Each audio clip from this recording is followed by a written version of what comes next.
This is Burning Brightly, a podcast for Christian moms who are feeling called to build a business and share their light with the world.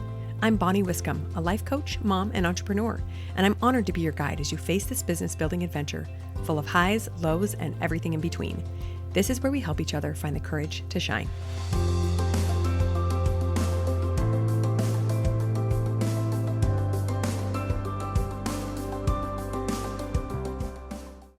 Hey there, welcome back to the podcast. I want to share a fun quote with you guys to start off today, one that I have been aware of my whole life, or at least as far as I can remember.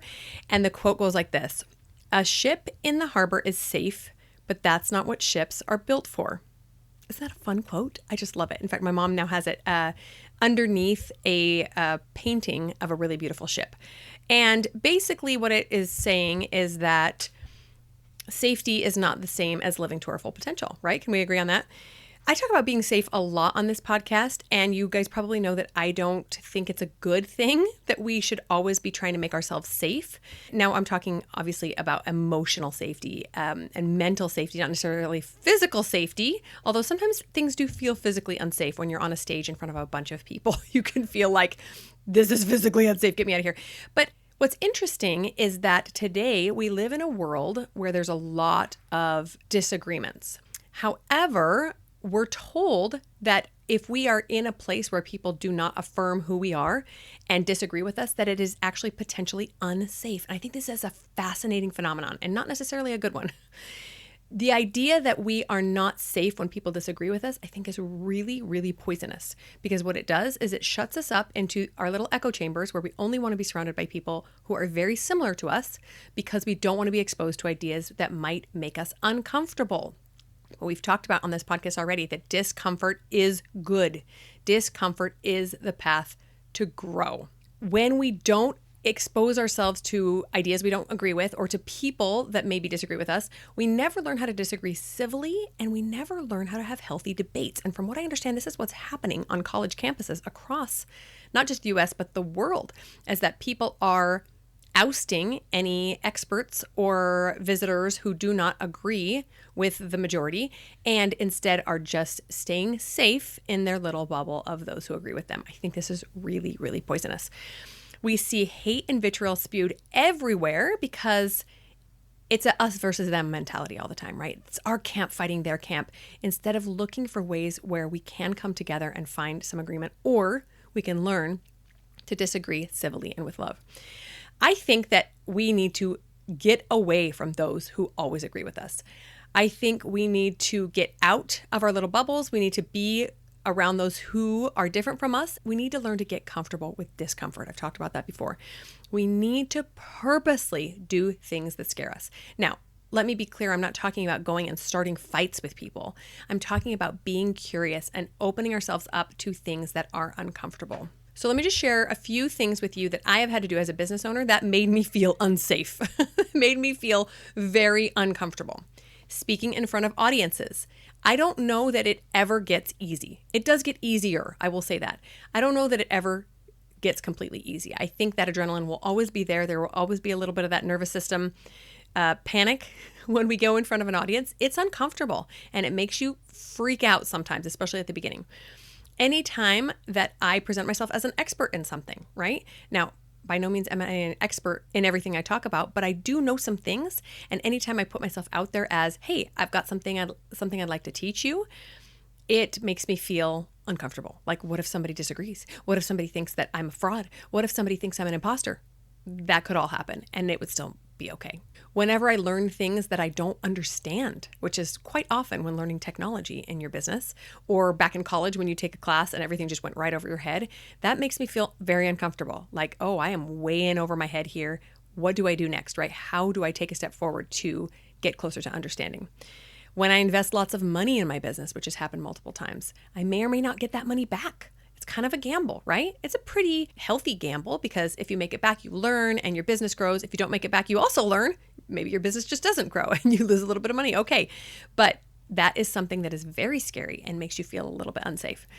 Creating offers that you put out into the world and people might hate, very uncomfortable. Taking care of customers or clients who may be unhappy. Ugh. Sounds awful, right? But that's part of the game. People come back and say, you know what? I bought this thing of yours. I'm not happy.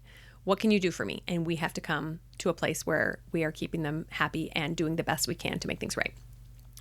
When I think of all these things that make me uncomfortable, potentially feeling unsafe in my business, I like to sometimes compare them with things I'd rather be doing, like sitting with a cup of hot cocoa and a blanket and a favorite fictional novel. That sounds very safe and cozy and wonderful. None of the things I previously mentioned that I often do in my business are comfortable. And that is the point. So let's compare the growth of our business and of ourselves within our business to our physical health. So when we want to get in shape, one of the first things we do is strengthen our muscles, or we try to. When you look into how muscles get stronger, I think it's a fascinating analogy. Our muscles actually have to be torn apart. They do these tiny microscopic tears when they are stressed, when you try to lift something heavy, and the muscle fibers then knit themselves back together so that they become stronger and bigger. So we're actually damaging our muscles on this tiny microscopic level in order to make them stronger and more resilient for the future. So if you have a dream or a goal to be a public speaker or make a bunch of money or help people by the thousands, you first have to start small and do those tiny micro tears in the fabric of your comfortable life in order to be stronger and more resilient for the things that are coming that are harder. It just makes sense. So let me ask you this. Are you allowing your attempts at building your business to tear you up a little bit? Do you do things that will purposely skin your knees, metaphorically speaking, or bruise your ego a little bit? If not, why? What are you scared of? What are you afraid is going to happen if you put yourself out there and doing these things that are uncomfortable? So last week, I mentioned that God does not want us to be safe as a hard truth, but it's not because he doesn't care. Obviously, he loves us more than we could even comprehend. It's the opposite. He cares so much that he wants us to go through the discomfort necessary in order to reach our highest potential, in order for us to grow. He knows that growth does not come without pain. So think about watching your young babies learn to walk or run. It is really hard to watch as a mom. They're tripping and falling. You wish you could just run around with a pillow in front of them all the time so they didn't always have that bruise on their forehead somewhere or a scratched up face. They fall and hurt themselves and get discouraged. But even though it's hard to watch as a mom, you would never consider running around and protecting them from the lesson of learning to walk. Why? Think about it for a second. I know it's kind of a silly thought, but why would you not prevent your child from walking in order to save them that pain? Because that would be even crueler. We allow them the bruises and the scrapes and that pain while learning to walk so that they can be blessed for the rest of their life because they can walk, right? The idea of keeping your child in a wheelchair for the rest of their life just so they didn't go through the pain of learning to walk is cruel and unusual punishment. Learning how to walk will bless them forever. And so we let them go through what we realize is a very small amount of pain in the long run in order for this massive blessing. So I believe that that is what God is doing for us. He is allowing us to get bruised and banged up in order to become the best versions of ourselves and in order to better help the people around us, those who are praying and wishing and watching that they had someone that can offer to them what we can offer to them. Speaking of parenting, I actually think that this is one of the reasons we have to be at least a couple decades old, at least a decade and a half, I think, before having kids of our own. It's because the discomfort of living life for those first few decades teaches us lessons that then we can pass on to the next generation. As I get further along in my parenting journey, I realize just how little I know and how I am barely a little bit ahead of my oldest kid, who happens to be 18, just turned into an adult. And I'm realizing I'm just barely ahead of you, kid. And I'm figuring my things out too. But I have just enough of an edge to help him before he gets through the same struggles. And that is what we're doing for the people in our business. We have just enough of an edge to help those who are coming behind us. So I want to tell you guys a personal story. My parents were really great examples of leaning into discomfort in order to find growth. One example is that when I was young and still living at home, we moved out of the country to live in the country of Mexico for a while. We did this twice while I was living at home, and then my parents went again after I moved out. My dad was offered a job multiple times to live in Mexico, and they chose to move their entire family there for this career move. Why? Well, yeah, sure, the pay was good and it was a good job opportunity, but mostly because my parents loved adventure and they knew that it would bless their family. So what did the kids think about it? We hated it. We thought it was awful. 98% of the time when the idea was announced, we're like, oh, you got to be kidding me, not this again. We're going to go to this place where we know no one.